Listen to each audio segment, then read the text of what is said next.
umuhate ntabwo ari ubusa ku Mana ifite icyo muzasaba. Bwana Yesu asifiwe. Tugiye kuganira namwe, mwifuje ko tuganira hejuru yo gukira ibikomere.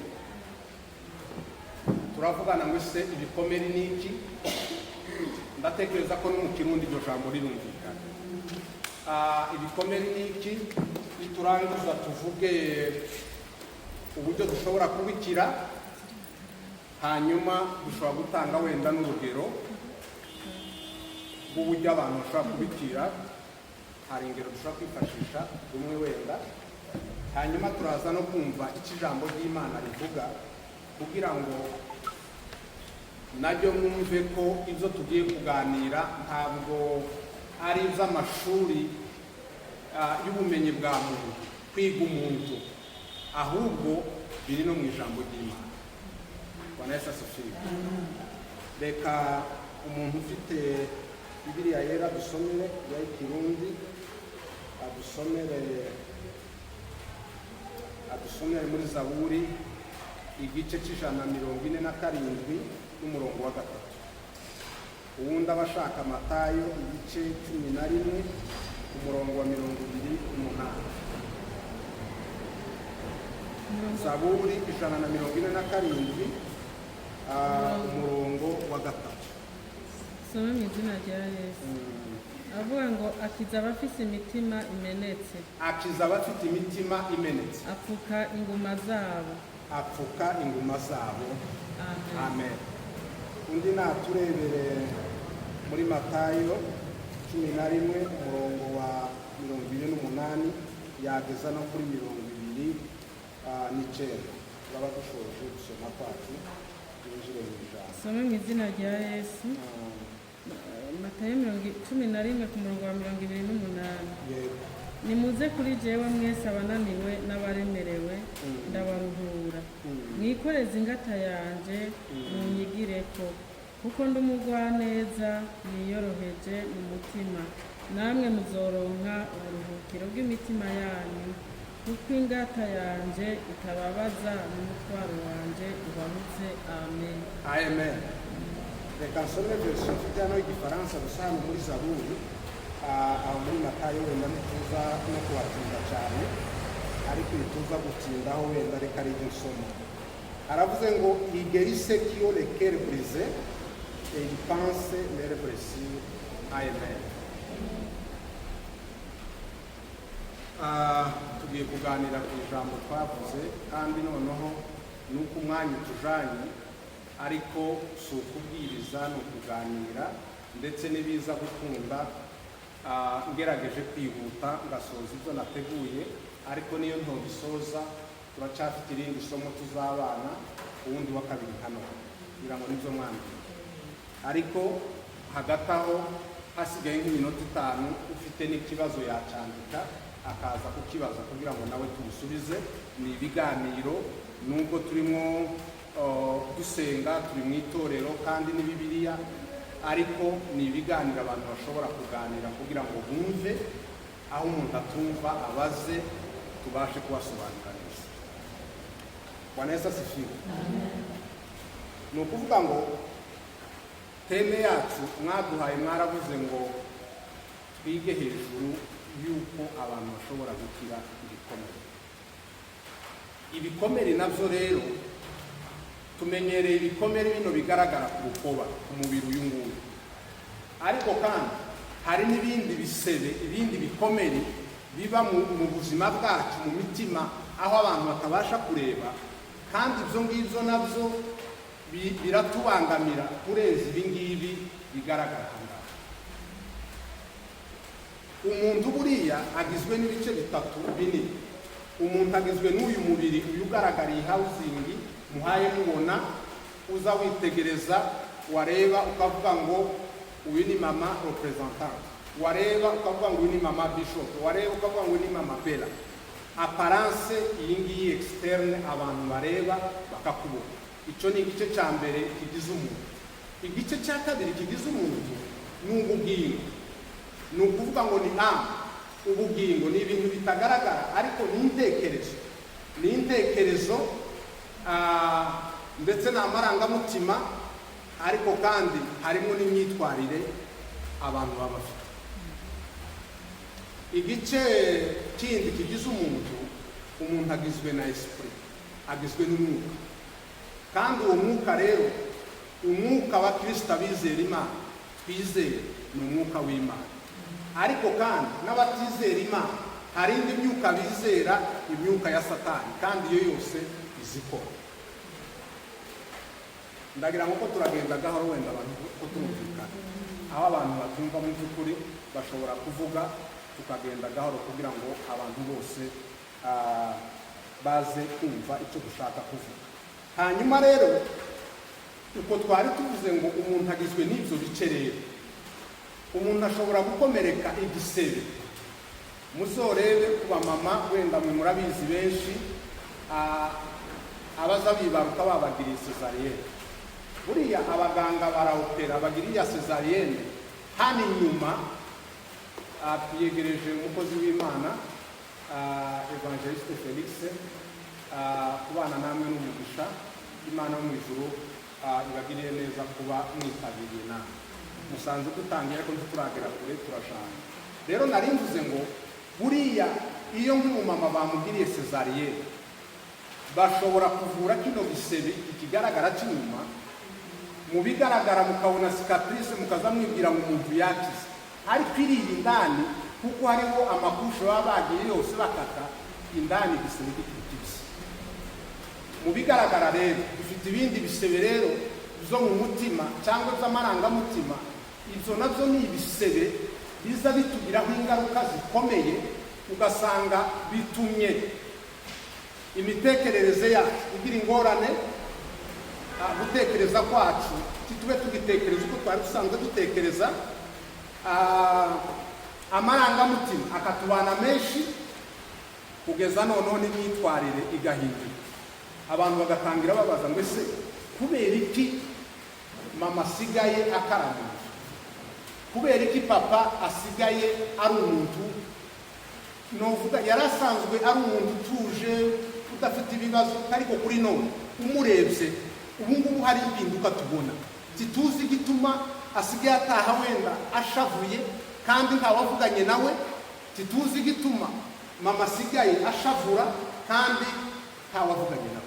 Ni ukuvuga ngo icyo gihe rero muri ubwo buzima bw'indani, ubuzima butagaragara ariko nabwo bufite ikintu gikomeye kuri twebwe, icyo gihe hari umuntu aba yahuye n'ihungabana. Iryo hungabana rero riza rikafe. Hari icyo tuza tuvuga twebwe muri ibi bintu twiga byo kumenya umuntu ari psychology, tukavuga ngo ikintu gihungabanya umubiri, uyu mubiri ugaragara, gihungabanya n'ubugingo bwawe ndetse n'umwuka wawe. Ni ukuvuga ngo ubundi nzi tuzi gusobanura ibintu byose, impamvu z'ibitubaho ntabwo tuzizi neza, ariko nta kintu kiza kibaho kizanye kidafite aho kiva. Ibintu byose turi byo bishobora kuba bifite imizi iri, dushobora gutambuka umuntu, ubu turi mu mwaka w'ibihumbi 2026, ariko umuntu ashobora kuba tumubona mu mwaka ari mu mwaka wa 2026, ariko hari ahantu yasigaye mu mateka wenda mu 2000. Murabyumva? Igihe rero abantu bakora ibintu tunanirwa kubisobanukirwa no kubyumva, ariko ibintu byose nta kintu kitagira impamvu. Buriya amateka azadufata inyuma, dushobora kugenda tugakomeza urugendo, ariko nubwo tuhaye tugenda, amateka hari aho yadufasha, amateka araduhambiriye, amateka ntabwo ari kutureka. Ko turumvikana? Ayo mateka rero iyo yatugize wenda, usanga umuntu mu buryo bwa fizike atameze neza, ugasanga uburyo bw'imibanire umugabo n'umugore batabanye neza, ugasanga abana mu rugo, abana batahaye baba mu buzima bari bakwiriye kubamo. Ni ukuvuga iki? Dufate nk'urugero, umugabo n'umugore iyo bagwanye mu ijoro, abana bategereye ya sene horrible, umupapa ari gukubita mama, cyangwa mama nawe ahakubita papa, nta kidashoboka nje mbwiza mbwira abantu. Gusa madame yankubise hariya sinobambwira grand frère Felix hariya ngo mubwire tuzewe ese yaraye yankubise none umfashe kumwigisha, kandi unambwiye nkubwiye uri nk'umuntu w'umugabo wawe undi ugwanirira masculinité, ushobora kumukubita n'ikofi ukavuga ati aho ngaho nta mugabo urimo. Si ubundi umugabo akubitwa n'umugore, uriya mugabo ni umugabo nyaba. Ariko rero buriya iyi ntambara yabaye, umugabo umwe ngo yagiye kurwana n'umugore ariko ari umusirikare, ngo arangize bakoroganye, umusirikare aritegura neza yambara teni militaire zijya inifomo zabo, ashirayo sentire, afata ka pistole kabo agashira hano. Abantu baravuga ati se bigenze gute ko witeguye kugiye ku rugamba ariko ntangwano ndoyibaho. Il ne faut pas sous-estimer l'ennemi. Urabyumva rero burya ni ukuvuga iki, abantu bose iyo bagwanye birashoboka umugabo yakubita umugore cyangwa umugore agakubita umugabo, kandi no mu bigaragara ushobora gusa kutwihorera, ariko si iyo urebye mu buryo bwa physique, constitution physique, mama bishop ahangaha ureba mase yiwe iraruti ya bishop, ya concentré ashoboye gukonsantra yo ati oya ni ukuri, bitabaye kubahana turacana turaba nk'abayishanja. Murabyumva? Ariko Imana ishimwe kuko mwebwe yabahaye umutima w'impuhwe, muzamuca bugufi ukamera nka mugira wa mutima wari muri Yesu Kristo. Imana ibahe. Hanyuma rero nari mvuze ngo ibyo bihita biafekta imibanire. Umugabo wagwanye n'umudamu mw'ijoro, abana iyo bashitse ku ishuri, wa mwana aza akora icyo bita revivisance, aza atangira kuviva zigasene zo mvuga. Umwarimu kayigisha hariya, umwana ntabwo ari gukurikira, umwana karibuka uburyo mama wiwe yari kwarira nijoro ahaye kubitwa ashaka kwitwa, cyangwa akibuka nawe papa wiwe nimba ari we wari ugaramiwe wari waremererewe, akibuka uburyo papa wiwe yari ameze. Hajya umwana mwarimu kayigisha hariya, umwana wari mu rugo. Uruvuga ukuntu ayo mateka akomeye cyane. Wa mwana waza gubu wa mbere ku kigo cy'ishuri, mugatangira kubona yayobewe.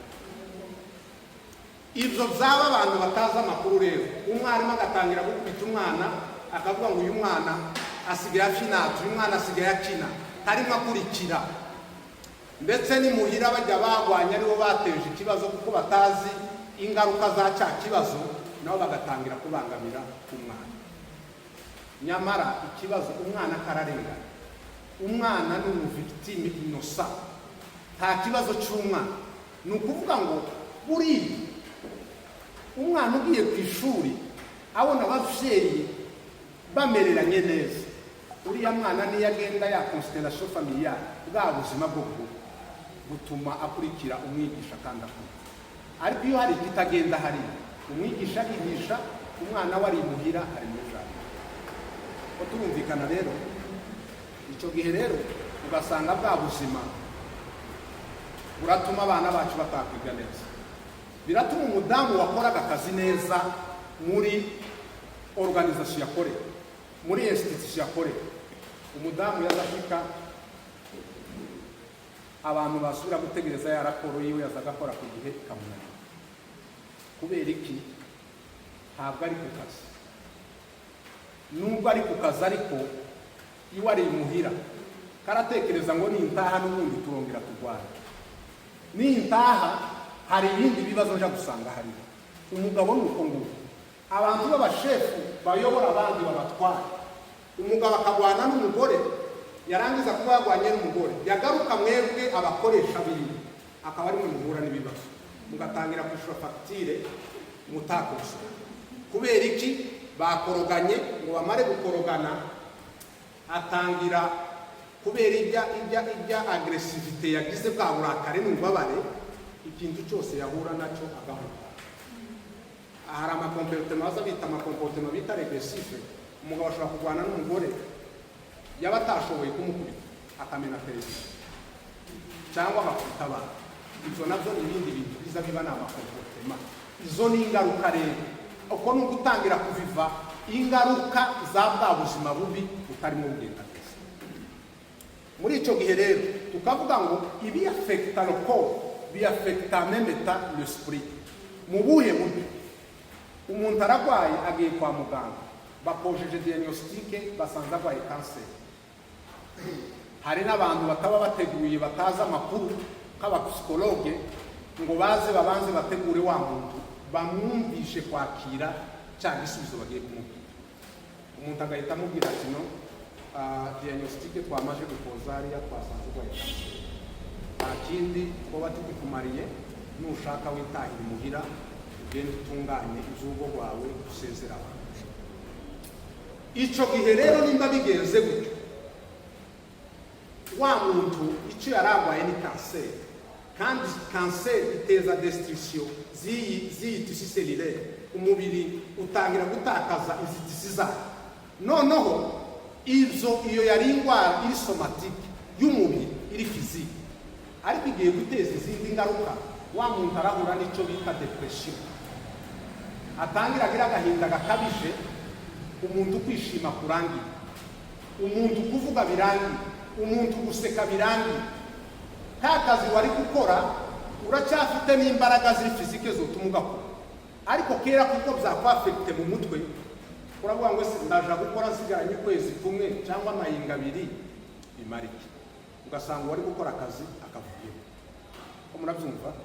Ingaruka wa muryango utangira guhura nazo nuko bwa buzima burya bari babayemo, kuko ari abakozi babona umushahara ku misho w'ukwezi, mama cyangwa papa ya abandone akazi. Icyo gihe rero abo bantu bakenewe guherekezwa, gukorerwa counseling, bagakorerwa accompagnement, bagaherekezwa, bakababwira, bakabategura. D'abord bakabategura kwakira bya bisubizo abaganga baba batanze bitari byiza. Ariko nubwo bimeze gutyo, nubwo tutarinjira cyane mu mirongo ya Bibiliya, abaganga bashobora gutanga ibisubizo bibi, ariko hari Imana yo izitanga ibisubizo byiza. Tugira les médecins spécialistes. Hajya abantu bahaye bavuga ngo byarangiye, Lazaro yapfuye karanuka.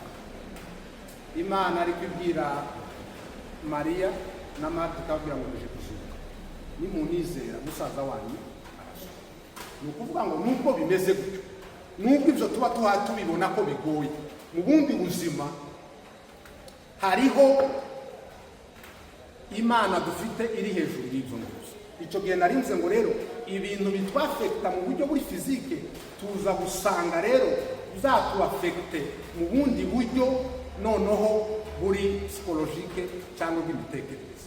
Urundi urigoromba heza, umuntu nkayura mu kibazo cya stress, umuntu wagize stress, umuntu wagize trauma, umuntu wagize depression, ni ukuvuga iki? Iyo ni indwara yo mu mutwe, ariko nayo iraza guteza izindi ngaruka ku mubiri. Ni ukuvuga ngo umuntu nimba afite stress, ikintu cya mbere muza kumuboneraho ntasinzi, arabura ibitotsi. Ikigira kabiri, ashobora kubura apeti, akagira anorexia, ntaba agifungura, kandi yari umubona apeti azafungura neza pe. Icyo gihe bikanga. Ikindi gikurikiraho, ashobora kurwara umutwe cyane, akameneka umutwe. Murabyumva? Abandi bakaribwa muri esitoma, bakagira ulcère gastrique. Ugasanga ibyo byose abantu bashobora kuvura bahe bagira ngo ko baravura umutwe, ariko iyo ni si. Ariko hirya hari ikibazo, hariho na koze itamenyekanye. Icyo gihe bituma abantu bakoresha imiti myinshi kwa muganga, ariko idafite icyiza gutanga. Muri icyo gihe rero ibi bishobora kukwemeza ko wahungabanye, bishobora kukwemeza ko wagize ikibazo. Mu bintu bitatu biza bigaragara ku bantu bagize ibibazo byo mu mutwe, ikintu cya mbere kiza kigaragara, hari icyo bita trouble du sommeil. Umuntu ashobora kubura ibitotsi. Hakaba n'abandi nabo bagira itiro compulsive, akirirwa aryamye akarara aryamye, itiro ridahera. Abantu bakazagira ngo yarwaye maladie du sommeil. Ibyo byose biza bijana. Bamwe ni nka kwa kundi ubona umuntu ashobora kuba afite ikibazo cya hypertension, umuvuduko w'amaraso kwihuta, abandi hypotension, guhagarara ku mutima, donc kugenda gahoro. Ibyo byose birashoboka rero. Ikindi cya kabiri, hazaba icyo bita trouble alimentaire. Ni ukuvuga ngo mu buryo bw'imirire umuntu wagize ihungabana, umuntu ufite ibibazo byo mu mutwe, niba abantu usanga bafite ingorane ya anorexia. Anorexia ni ukuvuga iki? Tibaba bagifite apeti yo gufungura. Ibyo wari ukunda byose babigushiriye aha ngaha, ukumva vraiment c'est dégoûtant. Ntabwo ufite wa mwete wo gufungura, ntabwo ibiryo bikuryoheye, ukabura apeti. Kandi uba ushonje mu buryo buri fizike, uba ufite inzara. Ariko mu buryo buri psychologique bwo mu mutwe, ni ukuvuga ngo cya kibazo ufite kiba cyamaze kuza kigahanagura ibintu byitwa apeti muri wowe. Ariko birashoboka, hari n'abandi nabo bashobora kugira icyo bita la bulimie. Hari abandi nabo bazaba aho kugira ngo apeti gabanuke, akaba ariho bafungura. Nimba yazaga ajya tartine imwe akamara na zitanu, nimba yajyaga kuri imwe agafata na zine na zitanu. Burya ni ibibazo byo mu mutwe abafite birenze uko abantu batekereza ngo wenda n'indi ndwara. Ikindi cya gatatu kiza kigaragara, hazamo icyo bita trouble sexuel. Ni ukuvuga iki? Umuntu wahungabana, umuntu ufite ingorane y'umubiri, ubushake bw'umugabo n'umugore buzamo ingorane, burarangira completement icyo bita frigidité, cyangwa akaba n'abandi babugira cyane, hakazamo la libido, énergie sexuelle très élevée. Ibyo byose birashoboka umuntu ufite byahura. Ibyo ni ibintu bimwe, nubwo hariho amasinye menshi, ariko kubera tuhatwiga ikintu cya mbere wo kwireberaho wowe ubwawe nuko wotekereza muri ibyo bintu. Iyo utagisinzira neza, ugomba gutangira kwibaza impamvu ituma ugasinzira. Ugomba gutangira kwibaza impamvu ituma usinzira uko utaza gusinzira. Ugomba kwibaza impamvu ituma ufungura uko utaza gufungura. Ugomba kwibaza impamvu ituma umugabo cyangwa umugore yaba ubushake kandi yarabusanga, cyangwa akagira bwinshi atari bwarafite. Icyo gihe rero mu bishobora gutera bya bisebe rero, bya bikomere, ibidutera ibikomere rero nibyo ngira ngo mbabwiye. Ibintu bishobora kudutera ibikomere ni ukuvuga ngo ikintu cya mbere ni ihungabana, bishobora kuba ritewe n'intambara. Abantu bari mu ntambara sosire ko bahungabana, cyo ni ikintu cya mbere. Intambara itera guhungabana. Ikindi kigira kabiri bishobora gutera ihungabana, umuntu ashobora kuba yabaye témoin wenda d'un accident grave mortel, kubaho ahabereye isanganya rishobora kuba ryishe abantu benshi cyane. Wewe wabibonye n'amaso, buriya bya bintu biraboneka. Mureke mbabwire ikintu kimwe, abantu baba bafite biriya bibazo, haba abantu baba barahuye n'ibibazo igihe cy'intambara bakabona aho abantu bicwa batemagura, mu bintu bimwe baza bahura nabyo, ba bantu bazongera kurya inyama. Ni ukuvuga iki? Iyo abona inyama yibuka zijya scene horrible, akareba abantu bari batemaguwe, akareba abantu bavaga amaraso, bigahita bizana icyo bita lasitide. Iyi nyama kuzasubira kuzifungura ni ikibazo, keretse yongeye gufashwa muri ubu buryo, akageraho kandi ashobora gushyira umunta ijya trauma aba yagize. Ikindi gishobora kubitera rero, hari uguhura n'ihohoterwa. Abantu bagiriwe ihohoterwa rishingiye ku gitsina, abus sexuel, violence sexuelle et scène basée sur le genre. Ni ukuvuga iki? Hari abantu bahuye n'iryo hohoterwa, ikizoba kwemeza abo zabayeho wenda bari mu mamiliye asa nkaho ari ekiriya mu village. Umuntu yari agiye kuvoma amazi, ashike baramuabiza sexuellement. Umuntu yari agiye mu murima ahuriraho n'icyo kibazo. Umuntu yari agiye nimba gushaka inkwi gusenya, ashitse ahagirira ibibazo. Uwo muntu kizokwemeza tazosubira kuja kuvoma, habe niyo bomubwira ngo ikibazo cyararangiye hariya. Iwe azagira icyo bita état de stress post traumatique. Buri gihe iyo atekereza kuja hariya hantu, ahita abona za bintu zamushikiye, bigatuma atongera gusubira. Uwaza guhinga azabivamo, uwagomba gutoragurira umuryango gushaka inkwi kugira ngo awucanire azosubira kugenda. Uwaza kuja kuvoma nimba ari mu mwonga kuko ariho yahuriye n'ikibazo, azongera kujayo. Ugasanga umuntu abaye mu buzima bw'ubwoba, ugasanga umuntu abaye mu buzima bwo kongera no kutabona igisa n'umuntu. Ko murabyumva? Icyo gituma hari n'abantu kubera ibisebe byinshi umuntu wahuye n'ibibazo kabiri, hari umukobwa udashobora kwemera gushaka kuko abona abagabo bose ari babi, kandi abagabo bose si babi, ariko yahuye n'umugabo umwe mubi. Murabyumva? Icyo gihe yabona n'undi mugabo, niyo yonza kumubwira, ni nk'abakobwa bahuye n'amadeception. Umuntu baraje ko baramufiyansa, araveye ubukwe bwenda kuba bigapfa, wenda umugabo akabivamo umuhungu cyangwa umukobwa nawe akabivamo. Niba abantu usanga mu buzima bavuga ngo abahungu bose ni babi, abakobwa bose ni babi, uriya muntu bikenewe ko aherekezwa cyane agafashwa, kuko adafashije ni ukuvuga ngo uriya muntu gusubira gushakwa kwiwe biragoye cyane. Ikindi gishobora gutera izo ngorane ni ukuba wabona umuntu w'ingenzi mu buzima bwawe.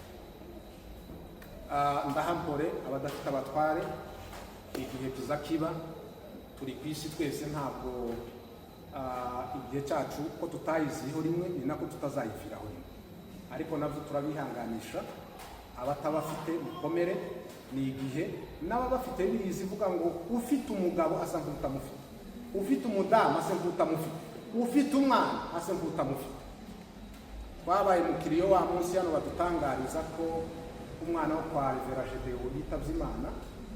Tuja mu kiriyo hariya, Revera Gedeon yahumurije abantu ababwira ngo icyo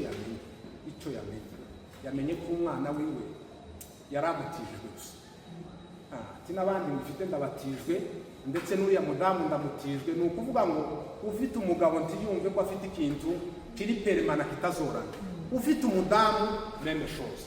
Ariko ndabihanganisha kuko ibyo nabyo ni ibihe bitoroshe umuntu azanyuramo, kandi bigahita bihungabanya ubuzima bwe.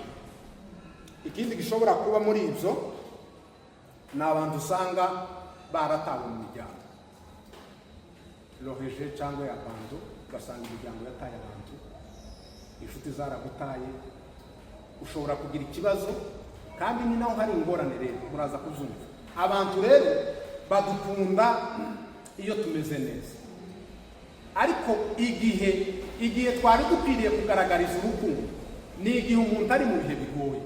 Ariko twebwe abana b'abantu rero dukunda abameze neza, abameze nabi rero tukabashira ku ruhande. Ako niko kaga gakomeye. Wa muntu rero wahuye n'ibyo bihe kuko abantu bamwibijeyo, nta rukundo akibona, ibyo byose ushobora kuba wubakanye n'umugabo ugatandukana kubera amanyanga ye, ibyoba byabaye, cyangwa umudamu. Abo bantu bose rero, izo ni impamvu ziza zitera ibikomere mu buzima, umuntu agasanga yagize ibikomere. Impamvu ya gatatu itera igikomere ni amajambo mabi. Ni igihe umuntu yo gutuka, ni igihe umuntu yo gukoza isoni, ni igihe umuntu yo gutakariza agaciro. Ibyo rero nabyo ni ibintu biza iyo hari ibintu byabaye nk'ibyo, umuntu agatangira kwitekereza, atuze ndacyagira agaciro gakwiriye, ese ukunda umudamu nanje ndacyafite estime de soi, ndacyafite agaciro kanje. Izi ndwara zo mutwe rero, ico kiri mu bintu ziza guhungabanya. Ikindi nanone gikurikiraho ni esheke mu buzima. Hari igihe mu buzima waba ariko yiga nk'umunyeshuri, cyangwa bijya twavuze, umukobwa wari ufite fiancé cyangwa umuhungu wari ufite fiancé, agahura n'ijya deception. Abo ni abantu bose uzusanga bahura n'ibibazo. Umuntu wari ufite akazi kagashira brusquement mu buryo budateganijwe. Ibyo ni ibindi bintu bidutera ibikomere. Icyanyuma gishobora kuba gitera ibikomere rero, ni igihe umuntu mu buzima ushobora kuba hari erere wakoze nko muri pasi ugakora ikosa. Rya kosa rero kubera warikoze rigahora rikubera culpabilité, uhora wibaza uvuga ngo nagize nabi iyo ndakora biriya, noneho wewe wenyine ugasanga kurijija, kuricira urubanza uvuga ngo iyo ndakora biriya ibindi biba byarabaye. Ibyo ni ibintu byose bishobora guteza ibibazo mu buryo butandukanye. Kandi rero twebwe abapsikologo uko tuvuga, abantu bose baragwaye, nta muntu muzima uhari. A titre d'information kugira ngo mbabwire amakuru, nta muntu utagwaye. Nanje uri hano uri imbere yanyu nk'umupsikologe, nanje ndagwaye, gusa kuri degere zitandukanye kandi zidasa. Murabyumva? Degere zo kurwara ziresha kandi ziratandukanye, ariko abantu bose baragwaye. Icyo cyo mugifate gutyo. nubona umuntu ashaka kukwishimaho uzongere ngo twese turarwaye. Kandi abarwayi si bariya bari hariya kwa Bajanti gusa, hari benshi dufite mu miryango, kandi aho nabo banateje ibibazo. Rero mbabwira ikibazo bariya ko baritabwaho, ikibazo ni abandi barwayi benshi dufite bari mu ngo, bari mu matorero, bari mu mirimo aho dutuye, ko murabyumva, ariko batanizi. Umurwayi iyo yimenye, ni nabyo tuza kuvuga, hari uburyo bwo gukira ibikomere. Kwimenya, kwitahura ni intambwe ya mbere yo gukira ibikomere. Ariko ikibazo igihe urwaye ariko kandi utazi icyo urwaye, buriya ni ingorane. N'umuganga kugira ngo avure umuntu ni uko akoza diagnostique, akamenya icyo umuntu arwaye, icyo gihe arakuvura. Ariko iyo bakojeje diagnostique ntibamenye ikibazo urwaye, baguma bita ku tuntu dutwo tw'impamvu ariko tugafatika. Turi kumwe?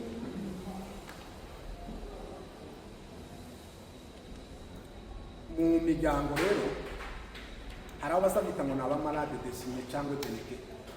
Hari umurwayi userukira abandi, inzu yose irarwaye, ariko harimo umurwayi userukira abandi. Ni nkawe mwatumye mwese ngo abe umurwayi, mufite ikibazo kimwe. Urugero nja gufata, muraguma mu bwihangane, umugabo umugore bazabagwara. Buriya abana bose uhereye ku mukuru ukageza ku muto bafite cya kibazo, bafite ryahunga. Ariko rero bose ntibazamba bagwara ngo bamba bagaragaza nimba ari ugusara n'ibindi. Hari uwo tuza twita ngo c'est malade délégué cyangwa désigné. Uyu niwe waserukiye abandi, ariko n'abandi bose baragwara. Uti kubera iki? Ni ukuvuga iki? Hari icyo twita ngo ni resilience. Umuntu muri we afite ubundi bushobozi butagaragara, buza bugerageza gutuma abana bopfusha papa wabo cyangwa bagapfusha mama wabo, mwopfushe zuti n'ibindi n'ibindi. Ariko abantu uburyo bwo kuzakira bigatandukana, kubera ko hari ya notion ya resilience itandukanye. Bamwe kubera resilience yabo iri forte bashobora kugerageza bagatenanota, ariko ba bantu bose baragwaye. Niyo dushaka kubitaho, ntabwo woza ngo ukemura ikibazo cy'uwo. Bajya abantu bose bagomba kuvurwa, hazakoresha icyo bitwa ngo ni approche systemique. Ni ukuvuga ngo systeme yose familiale irimo ikibazo. Mushaka gukikemura rero, muravura muhere kuri wa mupapa, muhere kuri wa mumama, muhere ku bana, mugere no ku bakozi babo ba muri rwawe, kuko bose bagize ihungabana. Ibyo turabyumvikanyeho. Ubwo ni uburyo rero bugaragaza ko mu by'ukuri abantu bose bafite ibikomere, kuko twabyumvishije, kuko ibi tuvuze byose, ibi bintu tuvuze hari, urumva ko ntawo ko murabyumva. Nta muntu watarahemukira, nta muntu utarabuntuye, nta muntu utarahura na esheke, nta muntu utarahura na deception, nta muntu wari ukora wenda utaratakaza akazi. Ibyo rero kubera ko twese bitugeraho, twese turabarwaye. Icyo gituma iyo binashitse buriya no mu buzima n'uburyo bwa agresivite, irritabilité n'ibindi, umuntu umwe ashobora kuba adashobora cyane, noneho mugenzi we akazavuga ati uyu mugore wanje kubera ikagira ishavu. Ariko hirya nubwo wowe utafite ishavu, ariko nawe ugira ikindi kintu cyakugoye. Ni ukuvuga ngo nawe ufite indi ndwara mugenzi wawe atagwaye. Nicyo gituma tiwo kwita Papatrine ngo uvuge ngo jewe ndakomeye, jewe meze gute.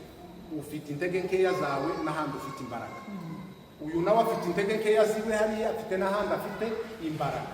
Kubishobora rero, iyo abantu babishobora, iyo babizi, hari ibintu baza bita ngo ni analyse FEFOM. Ni ukuvuga iki? Ni ugufata intege nkeya zacu, faiblesse zacu, tukagerageza gukora ku buryo zohinduka imbaraga.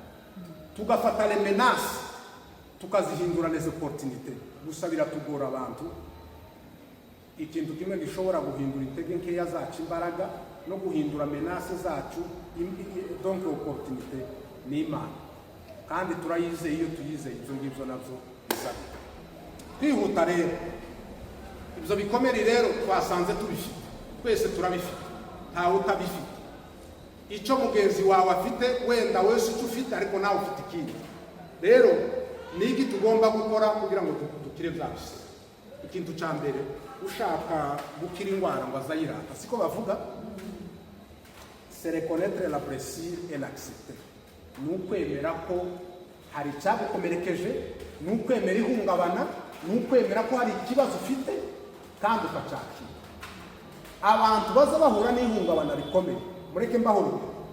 Umuntu apfushije umwana cyangwa agapfusha n'undi muntu w'inshuti, iyo ahabwa ngo yasinzemera, ntabwo nzemera ibi ngibi, burya muntu azahungabana. Ariko iyo umuntu abyemeye rero, burya aba atangiye kuzakira, biramubabaza, ukwezi kwa mbere yabibamo, ukwa kabiri, ukwa gatatu, ariko akazagera igihe abisohoka. Ariko iyo uhakanye ibintu kandi byabaye, ni ukuvuga ngo icyo ni ikibazo. Nicyo gituma iyi branche ya psychologie abantu ntibayizi cyane, no muri medecine izishaka gusa nkaho yabaye no utanegrije. Ariko ahandi muri biriya bihugu biteye imbere abazungu, umuryango wose ufite psychologue ukurikirana ubuzima bwawe kandi kandi mureke mbabwire, nitwe abanyafurika dufite ibibazo byinshi kurenza abazungu. Ariko ikintu kimwe cyari kidufasha kimwe, nuko sosiyete yacu yari ifite ukuntu yari yubakitse neza kurenza iz'abazungu. Iyo ugize ikibazo abandi bantu bazabaza, kwakuza kw'abantu hajya ukababona. Uwo munsi Revera Gedeon yavuze ijambo, aravuga ngo mbonye abantu bari hano baje kuguhumuriza. Ati ngeretse umuntu ufite amateka, wobona abantu bangana gutya baje kuguhumuriza, wowe ntukomere. Ni ukuvuga iki? Bariya bacu ibibazo sibo bafite byinshi, ariko ikibazo bafite nabo sosiyete yabo yarashize. Umuntu ni nyamwigendaho, ugira ibyiza ni wewe wewe, ugira ibibi ni wewe.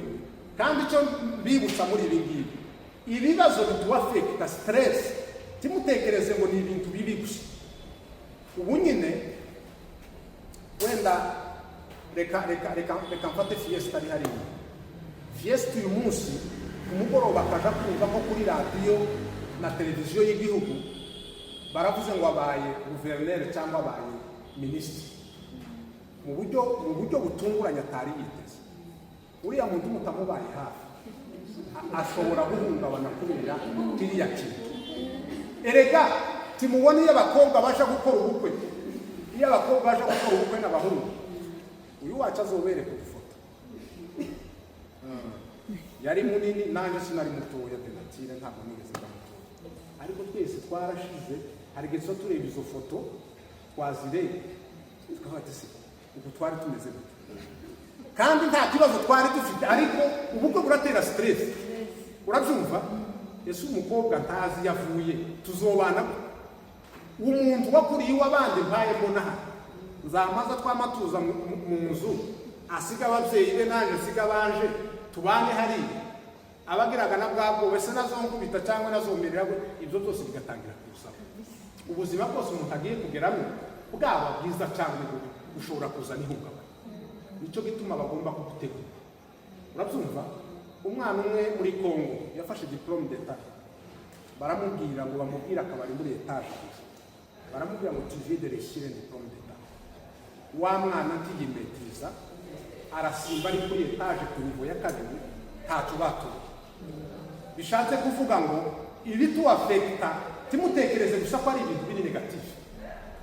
Ushobora kugera kuri promotion runaka, nawe ubwawe ukavuga ati ibi bintu bishatse kunsaza. Icyo gihe rero abo bantu bose bagomba kwitabwaho. Twebwe iyo dufasha abantu mu bitaro n'ahandi, hari igihe umurwayi bamubwira kure, bakamubwira ngo twitegereje ikibazo ufite, turareba tubona solution yonyine ufite, amahirwe amusigaje yo kugira ngo ubeho ni operation bakubwira. Umuntu bamukoza operation ati jewe nk'abantu nanone ni ugupfa mureke mfe batambaza. Hari umugabo wavuze, aravuga ngo yari yarwaye kanseri bashaka kumucukura, avuga kuvuga ngo baza bahamba ingingo zimwe ndifite izindi, mureke izonice bampambe ndi muzima, nta mpamvu yo kugenda bahamba ibipanga. Ko murabyumva? Uwo muntu rero atabonye abamufasha ngo bamuherekeze bamuakompanye, bamubwire ngo amahirwe yonyine ufite ni operation, kandi bashaka kukuopera warangiza ukabaho. Icyo gihe abo bantu benshi banga ubuvuzi, barangiza kwanga ubuvuzi ugasanga barapfuye, kandi wenda bari bagifite iminsi yo kubaho.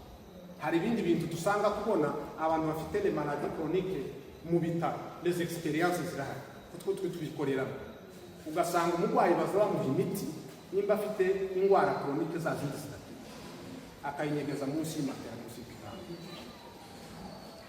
Iyo abantu batabikurikiranye neza rero bibwira ko baramuvura naho nta muti azamwa. Icyo bituma n'abaganga bakwiriye kuba bari vigila bakitegereza akamenya yamuye umuti, si ukuza gusa mu bizi komprime umuheza. Nyuma umuntu yamara gupfa batekereza bazaja guhindura matera, baja guhindura ibitanda, bagasanga ya miti yose kuva umunsi wa mbere ba prescribe ijya dose iba munsi y'igitanda. Icyo gihe abantu bakeneye guherekezwa akompanyema, bakabategura bakamubwira ngo amahirwe ufite yo ni kumwiba, nutayimwa ubuzima bwawe ntabwo bakikunguka. Ibyo bintu byose biza bisaba ko bategurwa. Umuntu bamuciye ukuguru yari asanzwe agenda n'amaguru yose, uwo muntu bikeneye ko bamuherekeza bamuakompanya kugira ngo yakire cya kibazo. Yari afite amaguru yiwe agenda abaye ikimuga, agiye kuzoza ajana za bekiye, timugire ngo wa muntu kumurekera aho ngaho ngo ibyo bizamufasha. Icya kabiri rero kigomba kubaho mu gukira ibikomere ni ukwemera gusohora amarangamutima yacu, exprimer nos émotions. Amarangamutima ubundi ni ukuvuga iki? Kurira. Umuntu wagize ikibazo umuti wa mbere ni uko arira. Ndabahumurira abana banyu kuko mwese mwarabyaye mufite abana, hanyuma n'abantu bose bari hano. Umwana iyo yiriyanywe n'umukozi, umukozi akamujya nk'ibinuma n'ibindi akamushavuza, umwana atari kubera ko amutinya. Umubyeyi yaje nijoro urabyumva, umwana niyo ari kujyamuza wumva hari ukuntu ari gusefura, wa mwana yagiye ibihungabana tiyabona umwanya wo kurya. Ariko bakubisakarira burya biba bitambutse na mama wiwe yaje nta makuru asaba. Buriya emotion ni nka kujya kw'amazi. Amazi afite inzira yayo agomba kunyura. Ico gihe n'uyafungirana azasubira inyuma wogire ngo waresi, agenda yikondanse yikusanye, azazana imbaraga aho wari kuhaheza yanzira ngo atambuke, azasenya n'amaso. Ni ukuvuga ngo iyo tugize ibintu bitubabaje tugomba kurira n'intambwe nziza y'umuntu wese. Nimubona n'abantu bafite ibibazo, habe no mu kiriyo bapfushije, timukaza mubuza abantu kurira, nimureke barire. Iyo barize buriya baba bahaye bakira. Abagabo kenshi iyo ureba ni nabo bagira ibibazo byo kwiyamura amasusi. Ni ukubera iki? Abagabo bazavuga ngo kumira flash ko kuri imbere ya isipebuku kwanje nta mandira gujya haya mbona hariya, hari n'igihe usenga ukanezerwa ukumva kurari, ariko ukazubihisha tukeneye ko abibona mu mutungo kamere kurari. Umwana la même chose babone ngo kurari, urabyumva ni ibintu bigoye. Ariko iyo ni imico yacu twumva ko ariyo myiza ariko ni mibi, tuba turimo twiyica. Umuntu wariza akikubita hasi ukazamubwira ngo arapfa, uriya cecetse azakira kandi tuzoza. Ariko tutararize rero akagerageza kugira ngo abantu bakavuga no mu kiriyo ngo yarakomeye ngiwe ngo nta kibazo gute. Les émotions nta muntu ukazifite, umuntu wese agomba kuzexprima. Iyo usohoye emotion ni ukuvuga ngo namba decharge lekimine zose z'ibibazo wari kugira, iyo uri muri guhawe usohora zigira. Ushobora kutarira nimba abagabo badakunda kurira, ugafata basi n'urupapuro ukandikira ubabasha, ugatangira kudesina, wenda tuzabigeraho uburyo busa nkaho urambuye, ukandika byanyu. Ndabahuruje umugabo n'umunsi umwe binjiye mu modoka ngo binjiremo, bamaze kwinjira agifashe bene ako muryango ubundi amukingira n'intoki, arababara. Bene ibi birenze kumva aha yashima mu ikanisa avuga gutatu, nagize ikibazo umuntu arankurikirana mu modoka, ati ngaza mpamagara shoferi, ati hagarika imodoka ndire, uhagarika imodoka ndire. Ni ukuvuga iki? Urumva wa mugabo yari afite amarangamutima kumva yaguze uko agira, akavuga ati iyo mbona umwanya wo kurira nicyo cyotuma mbohoka. Uriya umuntu yarize ababohotse. Ariko igihe cyose utarize ufite ikibazo, za kibazo si ukuvuga ngo tugifite, uragifite, kizogarukana imbaraga, kizogutwara. Amazi tuwayakomeye. Les émotions rero zigomba kuza tukazikita tugafata umwanya wo kurira tukarira aho dukunda, ntabwo ari integekeye. Kuko iyo tubikoze gutyo mu by'ukuri hari ikindi dukwiriye kuba dufite abo bita les amis confidentiels. Icyakunejeje, icyakubabaje, ukwiriye kuba ufite umuntu ufite, yoba umugabo, yoba undi muntu w'ukolege, yoba inshuti, ariko niba ufite icyagushimishije udashaka kubwira abandi, uzobwira inshuti imwe un ami confidentiel, uzuza kumubwira ati mu kazi noneho narunze promotion ngubu ko ndahembwa miliyoni 20, kuko nuzigumana tundi muzibwira nawe uzosanga ejo bundi watewe mu ijoro uhaye wambiriza uvuga ati hari ibintu umuntu atumva ko muratumva. Icyo gihe rero ukwiriye kuba ufite uwo wazibwiye, kandi niba uri umuntu udafite abantu wizera, fata impapuro wandike ati apartir de maintenant nahembwe gutya, imeze gutya, ibyo ngibyo dushobora kugufasha ko turajana. Buri gihe ibintu byacu kuriya mureke mbabwire, ibibazo ntabwo bigoye igihe twoba tubisangiye n'abandi bantu. Ingorane nuko hari ibibazo tugira tukumva ko tutagomba kubibwira abandi, ariko souffrance usanga undi muntu w'inshuti ukamubwira, ugafata umwanya waba wumva n'amarangamutima ukarira. Iyo ni intambwe nziza yo kugira ngo igikomere. Intambwe ya gatatu rero c'est le pardon, kubabarira umuntu niba arakugiriye nabi, apana ko birinda dusaba habe n'umupagano utazi kubabarira no kwiyubaha. Buriya umuntu aza kugirira nabi akigirira ntanabitekerezeho ibyo yagukorera, ariko wowe ukarara ugasinzira. Nungira ukwezi utazusinzira kubera ikibazo cy'uriya muntu, umutima wawe utababarira, urumva ko ubuzima bwawe utaburoje mu kaga. Ariko buriya iyo ubabariye, kandi si ukuvuze ngo uribagiwe cyangwa ni integekeye, ariko tubabarira kugira ngo tubohoke, ubuzima bwacu tubohoke. Ntabwo tubabariye gusa batugiriye nabi, natwe bijya hamwe twavuze mu bibazo bijya bya culpabilité, bijya twishinja ya makosa twakoze, zijya deception dufite, tugomba kugeraho twibabarira tukavuga ngo naje nigiriye imbabazi, iri kosa naho narikoze ndagibabarira. Hari abantu mu buzima tuzasaba imbabazi, umugabo agakora ikosa akavuga ngo simusaba umugore imbabazi, ariko umuntu udasaba imbabazi buriya aba arimo yiboha, aba arimo yitura. Ariko buriya ikibazo iyo kibaye, umuti wacu nimba ari ikosa ryabaye gusaba imbabazi. Kandi n'abantu mubana bakora, abagabo n'abagore, si ukuvuga ngo uko babana uko mubabona bagenda ngo ibintu byose baba babihuriza, ntabwo babihuriza. Urugero, sheri hariya turakunda cyane kandi ibintu byose tuba tubihurizaho cyane, ariko dufite ibindi bimwe tuba tuvurizaho. Urugero wenda nufata, nzamugora ejo yaraje kuja arambwira ngo noneho kuva mu mateka twubakana nawe niho mbonye shira ibiryo ku meza, umuntu aguhamagara bamubwira ngo ugiye gufungura. Umuntu yampamagaye kubera jewe nk'umutima numva wuguye ngirira abantu no kumva ibibazo byabo nk'umusipsikologe, nzambagarika gufungura. Buri gihe je mange fois, kandi yari yateguye, kandi icyo nkamenya ko kimubangamiyeho, ariko nkavuga ngo none ndeke gufasha umuntu kubera ibiryo, ibi biryo biteretse ahangaha ntabwo bihagije, ndaza kubifungura, ariko bisaba umukozi. Ariko ejo naraye mbitsinze, ndatekereza ko ibyo kosa ofete ntabwo abantu ari abamarayika, icyo nshatse kuvuga. Ariko nimba habaye ikosa, mu by'ukuri umuntu wese akwiriye kuba yorisabira imbabazi. Iyo urisabira imbabazi n'ukwiyubaka ko turumvikana. Ikindi cya kane, ibibazo byo mu mutwe bizabizana ni ugutakaza icyo bita estime de soi, agaciro k'umuntu. Gituma mubona abantu bafite ibibazo byo mu mutwe biyahuye, ikintu cya mbere bahura nacyo ni ukuvuga ngo ntacyo kimaze, tiyeni ntacyo kimaze.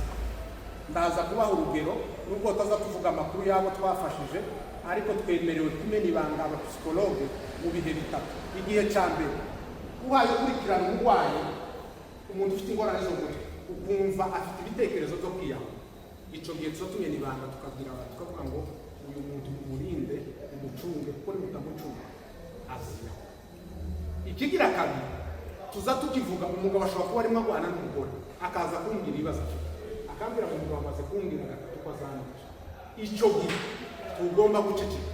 Ukwiriye kubwira n'inzego z'umutekano n'abandi bantu bakabwira ngo uyu mudamu afite ikibazo, nimutamugerira uburinzi uyu mudamu ashobora kumwica.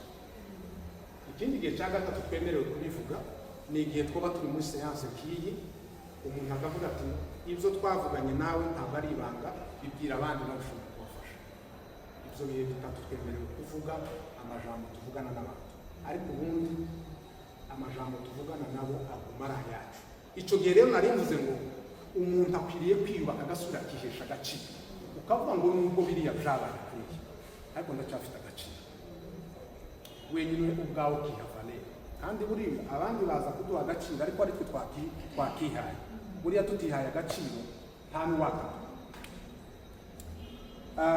Ibyo ngibyo ni ukuvuga ngo iyo umuntu ari muri ibyo bihe, ni ukuvuga ngo aba atangiye guhindura bya bitekerezo byose, les pensées négatives, ibitekerezo bijya bibi, bya bindi bikubwira ngo nta gaciro ufite, bya bindi bikubwira ngo ntacyo kimaze, kubaho ntibikenewe kuri wewe, ugatangira kubihindura wowe ubwawe uvuga ngo ndacyafite agaciro, kubaho ni ingenzi. Kuko bariya abantu biyaho ikibazo baba bahuye nacyo ni icyo cyo gutakaza estime de soi, bakagira bya bitekerezo bikababwiraga batagira aho bitura, noneho yarangiza agafata wa mwanzuro wo kuvuga ngo reka n'igice. Nuko niko biza bigenda. Hanyuma icya gatanu twihuta ni ugushaka ubufasha. Ubufasha rero, ubufasha mushaka hehe? Hari abapsikologe, abo ni abantu ba mbere ushobora kwitura. Abantu ba kabiri ushobora kwitura abapasiteri. Uriya abapasiteri ni abantu tuza tuza kubwira ibintu tuzakora, kandi barabizi uko baza babikora, habe n'ubwo batoba barize aya mashuri, ariko ku murimo wabo bakora. Abakozi b'Imana buriya ibituremerere, iyo uje ukayimubwira araguha inama akagufasha no gusenga. Undi muntu wa gatatu ni inshuti, ushaka kubwira inshuti ukayibwira. Ubonye utabonye umupsikologe cyangwa ngo ubone umupasiteri cyangwa ubone inshuti, icyo bagihe ni ikibazo ufite. Nawe ntiwogura pasiteri ngo ubone umupsikologe cyangwa ubone inshuti, nta muntu utagira inshuti. Icyo gihe rero birakenewe ko ugira umuntu umwe wakwitura ukabwira ibibazo. Ibibazo iyo tubibwiye abandi mu by'ukuri biradufasha. Igituma ari byiza kubwira abapsikologe barabyize, bazi ibyo bita les techniques de psychothérapie, bazi ibyo bakoresha. Umuntu ufite ingorane dushobora gukoresha iyi tekinike, umuntu ufite ingorane dushobora gukoresha iyi tekinike. Baba bafite n'amafishe, baba bafite n'uburyo tuevariwe abantu. Buriya bariya barwayi baba hariya kwa Rojanti, jena nakore stage, ni ukuvuga iki? Iyo dushaka kumenya ko umurwayi atangiye guki, tuza tumuza tukamushyira nko muri sara tugafungura robine y'amazi tukamubwira ngo ntakora. Iyo ari umuntu ubwenge bwagarutse ku gihe aza abanza kugara robine akabona gukora, ariko iyo bintu bigikomeye aza aguma agakoropa y'amazi aha yasese. Hari igihe baba basara ndataha, nimundeke ngende iwacu, nimundeke ngende, mukamubwira ngo ngaho de, akaza yuriye igikuta bene kiriya, uwo nguwo aracyarwaye. Hari igihe mushobora gufata ari wa murwayi ufite agresivite, ushaka gukubita abantu, ushaka kwicana ibisu, ukamwereka nka kutobo muyitiki mu Kirundi imbugita, sebo ikimwe cyose, ukamuha imbugita ukamubwira ngo niyo gukora iki. Iyo afite ubwenge bwasubiye kugira aza kugira ati ushobora guhata ibiraya, ushobora gukora imyumbati n'ibindi bijya biryo byose, ariko iyo akubwiye ngo niyo gukata umuntu, subizaho bamutera ibiti, uwo nguwo aracyarwaye biba bitarakora. Ikindi rero baba bafite n'amafishe y'uburyo bagenda bareba, wenda ukamubaza ati se uheruka gutekereza kwiyahura ryari? Akakubwira. Uheruka gutekereza ko utagira agaciro ryari? Akakubwira. Uheruka gutekereza ko ufite ubwoba ryari? Ibyo agenda kubwira, hari amafishe tugenda twuzuza, ukagenda noneho ureba evolution ubugwari. Nicyo gituma iyo bikozwe n'abantu b'abaprofesiyoneri biroroha cyane, abandi barafasha, ariko wenda ibyo by'amatesite n'ibindi kwevaliwa leta hari igihe batagera kuri ubwo rwego. Icya gatandatu, kubizera Imana no gusenga. Il faut s'appuyer sur la foi. Gusenga buriya iyo twizeye Imana tugasenga, ni naho twasomye kandi niho tugiye kuja kugira ngo tuze gusoza. Bibiliya yavuze ngo niwe ukiza imitima ishenjaguritse, imenetse, imitima imenetse, kandi niwe upfuka inguma z'abafite ibisebe byo mu mutima. Iyo dufitiye Imana icyo cyizere, tukayizera, tukayisenga, tugasoma ijambo ry'Imana, ibyo ni ibintu biza biduha amahoro yo mu mutima. Ya mahoro twabuze tuza twongera tukayabona. Ibaye saa ngapi? Twihuta. Dusoze ryari? Indi minota wenda muvuze kugira ngo dusoze. Iminota 10, mutanga iminota 10 tuba dushoje.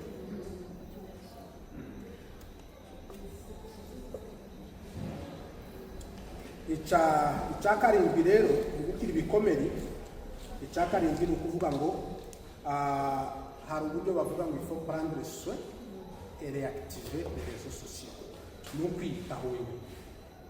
Kwiyitaho gute? Ni ukuvuga iki?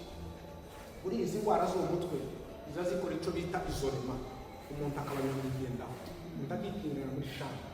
Icyo gihe nimba utazusenga ukwiriye gusohoka ukagusenga, nimba utarukija ku kazi ukwiriye kuja ku kazi, ibiryo ugasukitaho ukigaburira ibiryo byiza, ugashaka umwanya wo gusinzira ukawushaka, warangiza ugakora agasiporo. Siporo irakenewe cyane. Siporo ni ikintu cy'ingenzi mu buzima bwacu. Ibyo ngibyo iyo turimo tubireba, hari ibintu baza bita twebwe amatekinike amwe tugira ngo ni ergotherapy. Buriya iyo umuntu afite akantu ni therapy occupationnelle. Ni ukuvuga iyo hari udukorwa umuntu ahaye akora, kuba yogira receive ari kumesa, kuba yokata gazo, wa mwanya ushora muri bya bintu bituma utagura gutekereza bya bintu. Ibyo nabyo ni ibintu by'ingenzi, iyo tubikoze biza bidufasha. Hanyuma rero ibyo no kureba ba bantu b'ingenzi, les personnes positives, abantu bagushigikira, abantu b'inshuti bakwegera, icyo gihe nabo tugomba kuba tubafite hafi, aricyo biza bidufasha. Mu gusoza rero ni ukuvuga ngo gukira ibikomere ni urugendo umuntu azafata wenyine, ko murabyumva, kandi urwo rugendo rufata igihe, ntabwo ari urugendo rugufi, rufata igihe, kandi rurimo kwihangana, rurimo no gutegereza, ariko noneho no kuba ufite ba bantu bashobora kuguherekeza bari nk'abapsikologe. Umupsikologe nubwo aba ahari ntabwo ari uja kudesida, araguherekeza, arakubwira ngo kuri iki twokora iki. Dufate nk'abadamu baba bari barahuye n'ibibazo byo guhohoterwa, amaviyoni, bari ntabwo ari gufatira. Hari igihe bavuga ngo buriya twebwe tubakonsiye abantu tukavuga ngo uhuye n'ihungabana kwihohoterwa bene ibyo, turababwira ngo ugomba kwirukira kwa muganga amasaha 72 atarahera, kuko icyo gihe hari imiti batanga ngo na makitpe. Iyo miti rero ifasha umuntu kuba atakwandura indwara, ama infection sexuellement transmissible, ama IST. Ikindi kigira kabiri, ashobora kuba atakoncevoir ngo atware inda y'umwana w'umuntu wamuwabije. Urabyumva? Ikindi cya gatatu tubikenera ko baja kwa muganga, nuko abaganga batanga certificat attestation médicale yerekana ko nyine umuntu yabaye violé. Igihe cya justice rero, izo nizo épreuve de subasema muheraho mukitwara kwa procureur kugira ngo bazarenganure wabo. Icyo gihe rero ushobora kumubaza, none ko byagenze kuri urifuza iki, twobikora gute?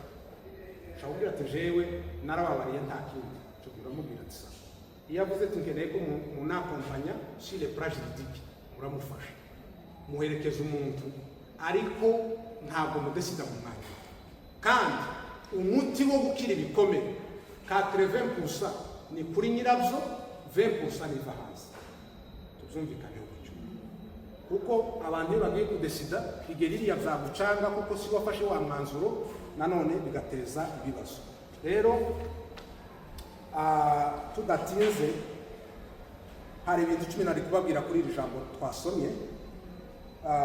Bibiliya hano yatubwiye ngo muri Zaburi ko ngo niwe ukiza imitima ishenjaguritse, ni nawe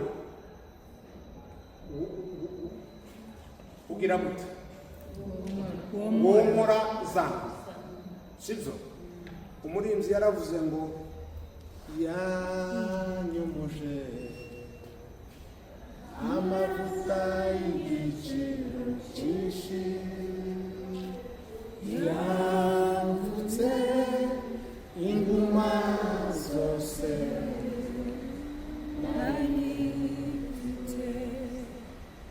naje ndi muwo yanyuzeho mbabaye, angirira mbe n'urukundo,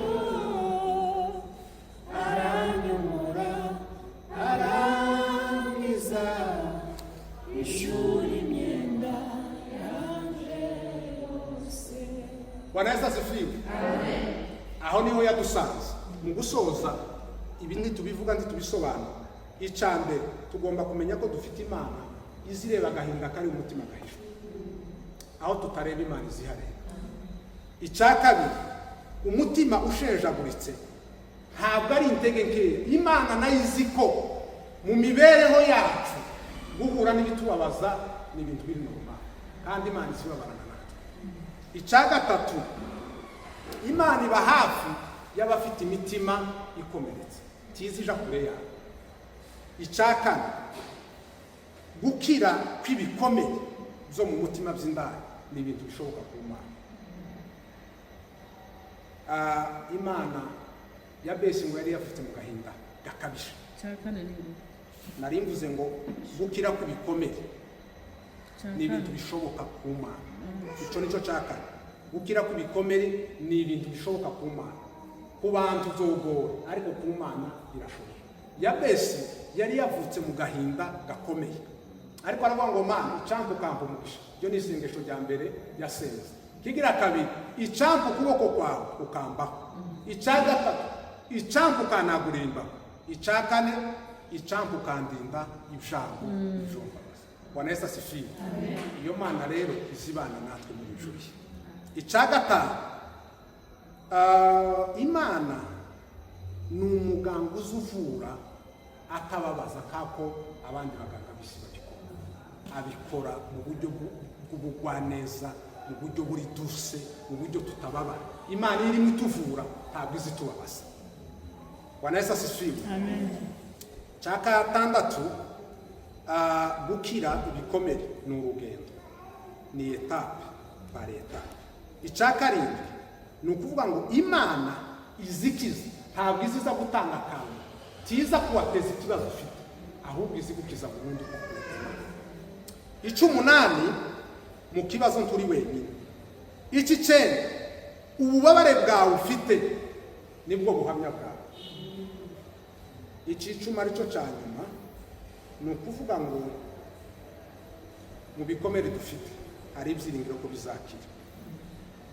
Imana ntabwo izakureka, Imana iri kumwe nawe, kandi aho igikomere cyawe, aho ububabare bwo mu mutima bwawe buhera, aho ni Imana yizihera kugira ngo ikize. Mu gusoza rero, dusoza, wenda ushobora kuzandika nimba hari groupe kubera ko nihuse. 18, hari umuntu waruvuze 18. Icicumi nari mvuze ngo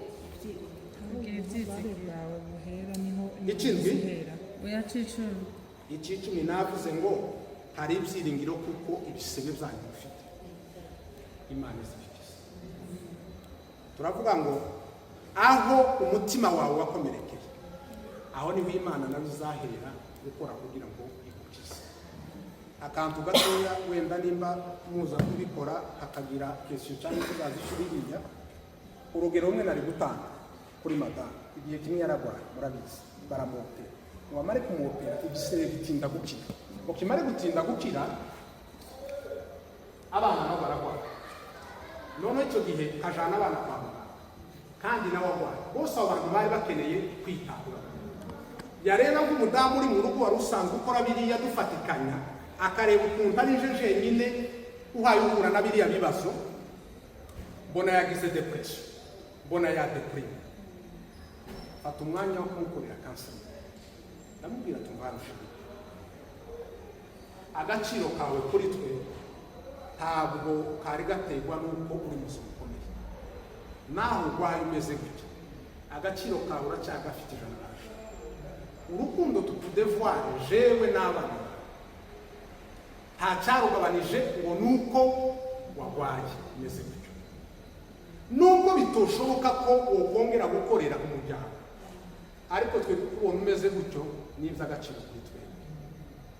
Icyo gihe mu by'ukuri zamufashije gusimonta ya depression n'igisebe cyari cyaranze gukira, kuko twaragendaga niwe muntu nabonye igisebe cyangwa gukira bakageraho bagasura bagashonora bakakireka batagicunze, tugasura tukagira hafi nka iri semene tugasubirayo. Ibyo byose byaterwaga n'ibya bindi n'iki yari arwaye se fizike, ariko byari byamuteje depression.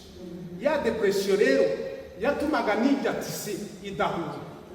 Buriya umuntu ufite ikibazo cy'isukari iyo yagize stress habe niyo wamutera insuline ntabwo zimufata. Buriya stress ni ikintu kigoye. Rero tuzakomeza no kuwa kabiri. Ndabashimiye ko mwitabye, mubaye mufite uwobaza ikibazo kimwe cyangwa se suggestion, tuzobana kuwa kabiri, kandi numukenera n'ibindi birenze ibindi kuko nabibabwiye niteguye kuzabafasha igihe cyose mwabitegura za seminaire mukazana n'abagabo tukababwira ibintu. Hari ibintu bimwe bidasaba ko dusenga, ibyo gusengera mwabyumvishije, ariko ibindi nibyo tugomba gukora ubuzima. Murakoze, Imana ibahe.